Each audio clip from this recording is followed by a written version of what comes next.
మొన్న నేను గోదావరి జిల్లాలోనే 93 సంవత్సరాల వయస్సు కలిగినటువంటి ఒక స్వాతంత్ర సమర యోధుని కలిశాను. 93 సంవత్సరాలు అతనికి. స్వాతంత్ర సమరయోధుడు నిట్టాల పుల్లయ్య అతని పేరు. కోనసీమ జిల్లా మలిక్కిపురం గ్రామం అనుకుంటాను, బహుశా అది మలిక్కిపురం మోరి మధ్యలో ఒక చోట కూర్చున్నాడు. అది మోరి లిమిట్లోకి వస్తుందా మలిక్కిపురం లిమిట్లోకి వస్తుందా తెల్ల కానీ అతను స్వాతంత్ర సమరయోధుడు ఎక్కడ ఉంటారంటే వాళ్ళందరూ అడ్రస్ ఇచ్చి చూడండి, అరుగు మీద కూర్చుని ఉంటాడు. అక్కడ గాంధీ తాత బొమ్మ ఉంటుంది, ఆ బొమ్మ దగ్గర కూర్చుని ఉంటాడు అతను అని అంటే సరే వెళ్ళాను. వెళ్ళి తాతయ్య గారు నమస్కారం ఉన్నట్టు, నమస్కారం బాబు ఎవరయ్యా మీది అన్నాడు. 93 సంవత్సరాలు అన్నా కానీ వాయిస్ బాగుంది, చూపు బాగుంది, అని ఆరోగ్యంగానే ఉన్నాడు. మాది పలానా ఊరండి, ఏదైనా చిన్న జర్నలిస్ట్ అండి అన్న. ఆహా సరే ఏంటి చెప్పమ్మా, ఏంటి ఇలా ఎక్కడికి వెళ్తున్నావు అంటే చుట్టాలు ఉన్నారండి ఇక్కడ మోర్లో, మా బంధువులు ఉన్నారు, చూసి వెళ్దామని వెళ్తాడట. ఆహా అలాగా అన్నాడు. ఏమడిగానంటే తాతయ్య గారు మీ పేరు ఏంటంటే నా పేరు పుల్లయ్య అమ్మ, నిట్టాల పుల్లయ్య. ఎంతమంది సంతానం అంటే నాకు 12 మంది సంతానం అమ్మ. ఒక పాప చచ్చిపోయింది, 11 మంది ఉన్నారు, 10 మంది అబ్బాయిలే, ఒక పాప. అందరూ కూడా వెల్ సెటిల్డ్, పెళ్ళిళ్ళు చేసేసారు. వాళ్ళ పిల్లలు కూడా పెళ్ళి అయిపోయి నాకు 4వ తరం రెడీగా ఉంది బాబు. అందరూ కూడా ముగ్గురేమో వ్యాపార రంగంలో స్థిరపడ్డారు విజయవాడలో. మిగతా వాళ్ళు ఒక అతను టీచరు రిటైర్డ్ అయిపోయాడు, ఒక అతను ఇరిగేషన్లో రిటైర్డ్ అయ్యాడు అని మొత్తం ఆ ప్రస్తావన అంతా చెప్పాడు. అందరూ చదువుకున్న వాళ్ళే. ఇతనికి ఏదో ప్రభుత్వం ఇచ్చిన భూమి ఉంది, కొంత పెన్షన్ వస్తుంది, పిల్లలు కూడా బాగా చక్కగా చూసుకున్నారు, హ్యాపీగానే ఉన్నాడు. అయితే నేను ఏమన్నానంటే, ఏమండి పుల్లయ్య గారు ఆగస్టు 15 వచ్చేస్తుంది కదా, మరి ఏంటి మరి మీరు స్వాతంత్ర సమరయోధుడు కదా, ఏంటి హడావుడి ఏమైనా ఉందా అన్న. హడావుడు ఉందా అని నెమ్మదిగా అడుగుతావిట, బోళ్ళు హడావుడు ఉంది అన్నాడు అతను. ఏంటండి హడావుడు అంటే, ఏంటి హడావుడు అంటావేటి, నా జీవితంలో నా కళ నెరవేరబోతుంది అన్నాడు అతను. ఆహా అవునా, ఏంటండి మీ కళ అన్నాను. నా కళ స్వాతంత్రం సిద్ధించింది, మన భారతదేశానికి స్వాతంత్రం వచ్చిందంటే ఊరికే రాలేదయ్యా. అర్ధరేత్రి స్వాతంత్రం మన అందరం అనుకుంటున్నాం, అర్ధరేత్రి కూడా వచ్చేసింది. సినిమా అనుకుంటున్నారా ఇది? ఊరికే రాలేదు. ఎంతోమంది మహనీయులు త్యాగాల ఫలితం. ఎన్నో కష్టాలు పడ్డారు, భార్య పిల్లలను వదిలేసి మరి రోడ్ల మీద పడిపోయారు, బ్రిటిష్ వాళ్ళ చేతిలో బూటు కాళ్ళ తండ్రులు తిన్నారు, నిద్రాహారాలు లేవు, జైలు శిక్షను అనుభవించారు. గాంధీజీ గారు అయితే ఉప్పు సత్యాగ్రహంలో ఆయన పడిన కష్టం అంతా ఇంత కాదు. ఆయన ఉప్పు సత్యాగ్రహం చేసే సమయంలో మా మలిక్కిపురం మీదుగా వెళ్ళాడు. ఇక్కడ బహిరంగ సభ మేము పెట్టాం. ఆ రోజుల్లో తల రూపాయి ఇవ్వమంటే అందరూ ఇచ్చారు, పావడా కూడా ఇచ్చారు. భోజనాలు పెట్టుకోడానికి మేము ఇవన్నీ చేసాం అని చెప్పేసి అతను అలా ఆవేదనతో చెప్పుకుంటూ ఫైనల్గా ఏమన్నాడంటే, ఇంత చేసిన మహనీయుల్ని మనం ఎప్పుడు తలుచుకుంటున్నావయ్యా, నువ్వు ఎప్పుడు తలుచుకుంటున్నావు చెప్పాయా, నీ వయసు ఎంతయ్యా అన్నాడు. నాకు 47 సంవత్సరాలు సార్. నువ్వు ఎప్పుడు తలుచుకుంటున్నావు అన్నాడు. ఆగస్టు 15కి సారు గాంధీజీని మిగతా వాళ్ళందరినీ కూడా ఉంటారు కదండి అన్న. మిగతా వాళ్ళ పేర్లు గుర్తులేవా అంటే నాకు నెహ్రూ గారు, గాంధీ గారు, సర్దార్ వల్లభాయ్ పటేల్ ఇలా చెప్తున్నాను. గ్యాప్ ఇచ్చి చెప్తుంటే ఆయన కోపం వచ్చేసింది. చూసావా, 47 సంవత్సరాలు నీకే పూర్తిగా గుర్తులేదు, నువ్వే సంవత్సరానికి ఒకసారి తలుచుకుంటే నీ పిల్లలు తర్వాత పిల్లలకి వీళ్ళు గుర్తుంటారా? ఈ మహనీయుల త్యాగాలు వాళ్ళ మనసులో ఉంటాయా? ఉండవు కదా. ఇది నా ఆవేదన. కానీ ఈరోజు నాకు కళ నెరవేరుతుందని ఎందుకంటే తెలిసిందా, పవన్ కళ్యాణ్ వల్ల నా కళ నెరవేరుతుంది. మహానుభావుడు డిప్యూటీ సీఎం అయ్యి అతను తీసుకున్న నిర్ణయం, డొక్కా సీతమ్మ, అదేవిధంగా ఎంతోమంది మహనీయుల పేర్లు పథకాలకు పెట్టించాడు. ఓకే, అది పక్కనెట్టు, అది వేరే విషయం. కానీ దాంతోపాటు ఈ ఆగస్టు 15కి ఎప్పుడు కూడా 250 రూపాయలు ఇచ్చేవారటండి. ఆగస్టు 15కి అతను చెప్పిన మాటలు ఎప్పుడు 250. ఆ 250 రూపాయలతో ₹1 చాక్లెట్, ఇప్పుడు ₹1 రావట్లేదట బాబు, రూపాయి చాక్లెట్ ఆ ప్యాకెట్లు ఒక 4 వచ్చాయి. అవి ఒక్కొక్కరికి 2 ఇచ్చేటం వెళ్ళిపోవటం. ఇక ఏదైనా నా ఓటోడో ₹10 ఇస్తే దాంతో తేయటం, లేదా అందులో స్కూల్ టీచర్కి ఏదైనా కొంచెం ఇంట్రెస్ట్ ఉంటే అతని జీతంలో డబ్బులు ఇవ్వటం, ఆ సర్పంచ్కి ఏదైనా ఇంట్రెస్ట్ ఉంటే ఆడు సొంత డబ్బులు పెట్టుకు చేయటం. ఇలాగా మహనీయుల కోసం చేసుకునే పండగ కూడా అరకొర డబ్బులతో 30-40 సంవత్సరాల నుంచి ఇలా చేసుకున్న సమయంలో మరి మహానుభావుడు మైనర్ పంచాయతీకి 10,000, మేజర్కి 25,000 ప్రకటించాడు బాబు. మరి మేము ఘనంగా చేసుకుంటాం ఈసారి. మా కళ ఇప్పుడే, నిజమైన స్వాతంత్రం ఇప్పుడే వచ్చింది అన్నమాట. ఓహో అలాగే అండి, అంత ఆనందంగా ఉంది, చాలా ఆనందంగా ఉంది బాబు మాకు అన్నాడు. ఇంకో మాట ఏమన్నాడంటే, కేవలం ఈ 10,000 25,000తో ఆ ఒక్కరోజే కాదు, పిల్లలకి క్విజ్ పోటీలు పెట్టించాడు, వ్యాసరచనలు పెట్టించాడు. మహనీయుల గురించి అనేక అనేక అనేక అంశాలు వాళ్ళకి తెలుసుకునేలాగా, వాళ్ళ మనసులో నాటుకునేలాగా ఇవన్నీ చేశాడు బాబు ఇతను. ఈ 10,000 25,000తో ఇవన్నీ చేసుకోవచ్చు. ఎక్కడో నాకు ఎందుకయ్యా, మా ఊళ్ళో నాకు సన్మానం చేయాలని ఎంతో కోరిక. ప్రతి ఏడు అనుకునేవారు, డబ్బులు లేక మానేసేవారు. పోతే పోయింది, నా డబ్బులు ఇచ్చి నేను సన్మానం ఏం చేయించుకుంటా అని చెప్పేసి నేను పట్టించుకోలేదు. మరి ఈ సంవత్సరం నాకు సన్మానం చేస్తున్నారయ్యా ఘనంగాను. మరి నాకు ఎంత ఆనందం. 93 సంవత్సరాలు, వచ్చి ఏడు ఆగస్టు 15 ఉంటానో పోతానో తెలియదు, కానీ నాకు సన్మానం చేస్తారు. నా కుటుంబం, నా 4 తరాల వాళ్ళు ఎంత ఆనందిస్తారో, నా గ్రామస్తులు ఎంత ఆనందిస్తారు ఆ డబ్బులతో చేసే కార్యక్రమం.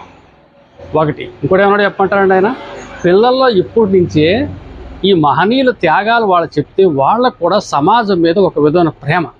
ఓహో, నేను ఒక గాంధీని అవ్వాలి, నేను ఒక భగత్ సింగ్ని అవ్వాలి, నేను ఒక సర్దార్ వల్లభాయ్ పటేల్ అవ్వాలనిపిస్తూ వాళ్ళ మనసులో వాళ్ళని ఒక ఐడియల్గా తీసుకుంటారు, వాళ్ళ హీరోలుగా తీసుకుంటారు. రేపొద్దున వాళ్ళ చదువుల్లో రాణిస్తారు, సమాజ సేవలో రాణిస్తారయ్యా. ఆయన ఇచ్చిన 10,000 25,000 ఆ ఒక్కరోజుతో పాటు భావి తరాలకు ఉపయోగపడుతుంది. నిజంగా ఈ సందర్భంగా 93 సంవత్సరాలు వృద్ధుడు నేను చెప్తున్నాను పవన్ కళ్యాణ్ గారికి ప్రత్యేకమైన ధన్యవాదాలు. నువ్వు తెలియజేవా బాబు అన్నాడు నాతో. సరే అండి, నేను కూడా ఎప్పుడు చూడలేదు పవన్ కళ్యాణ్ గారిని. ఎక్కడైనా ఎప్పుడైనా కనపడితే చెప్తాం, కానీ నా ఛానల్ ద్వారా కానీ ఈ మెసేజ్ పంపించే ప్రయత్నం చేస్తాను, చూస్తాను లేదు చూద్దాం అని చెప్పి అనటం జరిగింది. ఇది ఆగస్టు 15కి పవన్ కళ్యాణ్ గారు తీసుకున్న నిర్ణయం గురించి స్వాతంత్ర సమరయోధులు యొక్క మనోభావం. Thank you.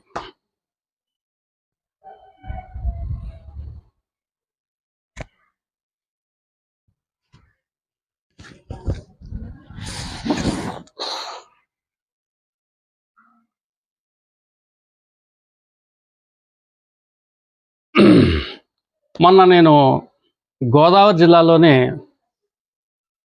93 సంవత్సరాల వయస్సు కలిగినటువంటి ఒక స్వాతంత్ర సమర యోధుని కలిశాను. 93 సంవత్సరాలు అతనికి. స్వాతంత్ర సమరయోధుడు నిట్టాల పుల్లయ్య అతని పేరు. కోనసీమ జిల్లా మలిక్కిపురం గ్రామం అనుకుంటాను బహుశా అది. మలిక్కిపురం మోరి మధ్యలో ఒక చోట కూర్చున్నాడు. అది మోరి లిమిట్లోకి వస్తుందా మలిక్కిపురం లిమిట్లోకి వస్తే తెల్ల కానీ అతను స్వాతంత్ర సమరయోధుడు ఎక్కడ ఉంటారంటే వాళ్ళందరూ అడ్రస్ ఇచ్చి చూడండి, అరుగు మీద కూర్చుని ఉంటాడు. అక్కడ గాంధీ తాత బొమ్మ ఉంటుంది, ఆ బొమ్మ దగ్గర కూర్చుని ఉంటాడు అతను అని అంటే సరే వెళ్ళాను. వెళ్ళి తాతయ్య గారు నమస్కారం ఉన్నట్టు, నమస్కారం బాబు, ఎవరయ్యా మీది అన్నాడు.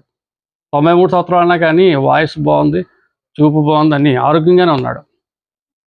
మాది పలానా ఊరండి, ఏదో చిన్న జర్నలిస్ట్ అండి అన్న. ఆహా సరే, ఏంటి చెప్పమ్మా, ఏంటి ఇలా ఎక్కడికి వెళ్తున్నావు అంటే, చుట్టాలు ఉన్నారండి ఇక్కడ మోర్లో, మా బంధువులు ఉన్నారు, చూసి వెళ్దామని వెళ్తాడట. ఆహా అలాగా అన్నాడు. ఏమడిగానంటే, తాతయ్య గారు మీ పేరు ఏంటంటే, నా పేరు పుల్లయ్యమ్మ, నిట్టాల పుల్లయ్య.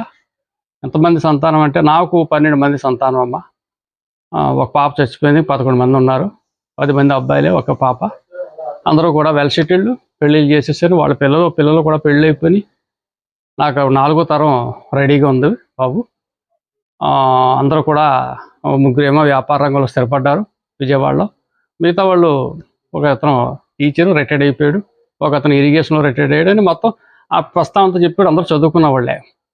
ఇతనికి ఏదో ప్రభుత్వం ఇచ్చిన భూమి ఉంది, కొంత పెన్షన్ వస్తుంది, పిల్లలు కూడా బాగా చక్కగా చూసుకున్నారు, హ్యాపీగానే ఉన్నాడు. అయితే నేను ఏమన్నానంటే, ఏమండి పుల్లయ్య గారు, ఆగస్టు 15 వచ్చేస్తుంది కదా, మరి ఏంటి, మరి మీరు స్వాతంత్ర సమరయోధుడు కదా, ఏంటి హడావుడి ఏమైనా ఉందా అన్న. హడావుడి ఉందా అని నెమ్మదిగా అడుగుతావిట, బోళ్ళు హడావుడి ఉంది అన్నాడు అతను. ఏంటండి హడావుడి అంటే, ఏంటి హడావుడి అంటావేటి, నా జీవితంలో నా కళ నెరవేరబోతుంది అన్నాడు అతను. ఆహా అవునా, ఏంటండి మీ కళ అన్నాను. నా కళ, స్వాతంత్రం సిద్ధించింది, మన భారతదేశానికి స్వాతంత్రం వచ్చిందంటే ఊరికే రాలేదయ్యా. అర్ధరేత్రి స్వాతంత్రం మన అందరం అనుకుంటున్నాం, అర్ధరేత్రి కూడా వచ్చేస్తే సినిమా అనుకుంటున్నారా ఇది? ఊరికే రాలేదు. ఎంతో మంది మహనీయులు త్యాగాల ఫలితం. ఎన్నో కష్టాలు పడ్డారు, భార్య పిల్లలను వదిలేసి మరి రోడ్ల మీద పడిపోయారు, బ్రిటిష్ వాళ్ళ చేతిలో బూటుకాళ్ళ తండ్రులు తిన్నారు, నిద్రాహారాలు లేవు, జైలు శిక్షను అనుభవించారు. గాంధీజీ గారైతే ఉప్పు సత్యాగ్రహంలో ఆయన పడిన కష్టం అంతా ఇంత కాదు. ఆయన ఉప్పు సత్యాగ్రహం చేసే సమయంలో మా మలిక్కిపురం మీదుగా వెళ్ళాడు, ఇక్కడ బహిరంగ సభ మేము పెట్టాం. ఆ రోజుల్లో తల రూపాయి ఇమ్మంటే అందరూ ఇచ్చారు, పావలా కూడా ఇచ్చారు. భోజనాలు పెట్టుకోనాక మేము ఇవన్నీ చేసాం అని చెప్పేసి అతను అలా ఆవేదనతో చెప్పుకుంటూ ఫైనల్గా ఏమన్నాడంటే, ఇంత చేసిన మహనీయుల్ని మనం ఎప్పుడు తలుచుకుంటున్నావయ్యా, నువ్వెప్పుడు తలుచుకుంటున్నావు చెప్పాయా, నీ వయసు ఎంతయ్యా అన్నాడు. నాకు 47 సంవత్సరాలు సార్. నువ్వెప్పుడు తలుచుకుంటున్నావు అన్నాడు. ఆగస్టు 15కి సారు గాంధీజీని మిగతా వాళ్ళందరినీ కూడా ఉంటారు కదండి అన్న. మిగతా వాళ్ళ పేర్లు గుర్తులేవా అంటే నాకు నెహ్రూ గారు, గాంధీ గారు, సర్దార్ వల్లభాయ్ పటేల్ ఇలా చెప్తున్నాను. గ్యాప్ ఇచ్చి చెప్తుంటే నాకు కోపం వచ్చేసింది. చూసావా, 47 సంవత్సరాలు నీకే పూర్తిగా గుర్తులేదు, నువ్వే సంవత్సరానికి ఒకసారి తలుచుకుంటే నీ పిల్లలు తర్వాత పిల్లలకి వీళ్ళు గుర్తుంటారా? ఈ మహనీయుల త్యాగాలు వాళ్ళ మనసులో ఉంటాయా? ఉండవు కదా. ఇది నా ఆవేదన. కానీ ఈరోజు నాకు కళ నెరవేరుతుందని ఎందుకంటున్నా తెలిసిందా, పవన్ కళ్యాణ్ వల్ల నా కళ నెరవేరుతుంది. మహానుభావుడు డిప్యూటీ సీఎం అయ్యి అతను తీసుకున్న నిర్ణయం, డొక్కా సీతమ్మ, అదేవిధంగా ఎంతోమంది మహనీయుల పేర్లు పథకాలకు పెట్టించాడు. ఓకే, అది పక్కనెట్టు, అది వేరే విషయం. కానీ దాంతోపాటు ఈ ఆగస్టు 15కి ఎప్పుడు కూడా 250 రూపాయలు ఇచ్చేవారటండి. ఆగస్టు 15కి అతను చెప్పిన మాటలు ఎప్పుడు 250. ఆ 250 రూపాయలతో ₹1 చాక్లెట్, ఇప్పుడు ₹1 రావట్లేదట బాబు, రూపాయి చాక్లెట్ ఆ ప్యాకెట్లు ఒక 4 వచ్చాయి. అవి ఒక్కొక్కరికి 2 ఇచ్చేటో వెళ్ళిపోవటం. ఇక ఏదైనా నా ఓటోడో ₹10 ఇస్తే దాంతో తేటం, లేదా అందులో స్కూల్ టీచర్కి ఏదైనా కొంచెం ఇంట్రెస్ట్ ఉంటే అతని జీతంలో డబ్బులు ఇవ్వటం, ఆ సర్పంచ్కి ఏదైనా ఇంట్రెస్ట్ ఉంటే ఆడు సొంత డబ్బులు పెట్టుకు చేయటం.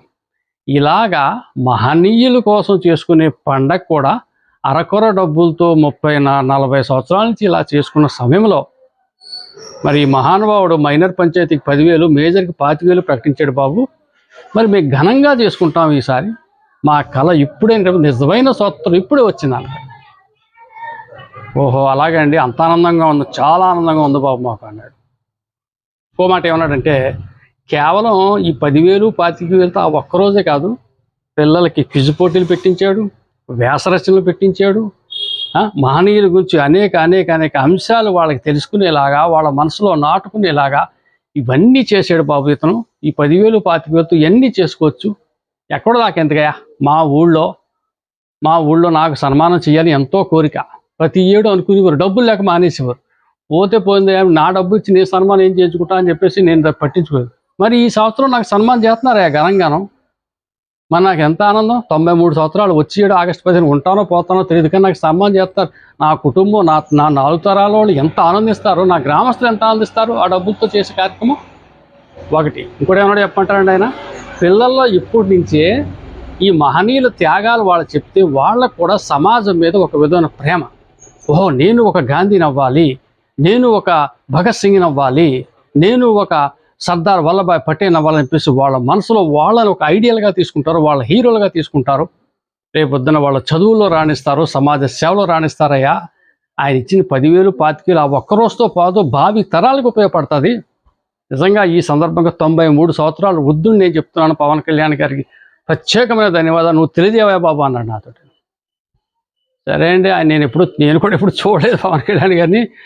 ఎక్కడైనా ఎప్పుడైనా కనపడితే చెప్తాం కానీ నా ఛానల్ ద్వారా కానీ ఈ మెసేజ్ పంపించే ప్రయత్నం చేస్తాను, చూస్తాను లేదు చూద్దాం అని చెప్పి అనటం జరిగింది. ఇది ఆగస్టు 15కి పవన్ కళ్యాణ్ గారు తీసుకున్న నిర్ణయం గురించి స్వాతంత్ర సమరయోధుల యొక్క మనోభావం. Thank you.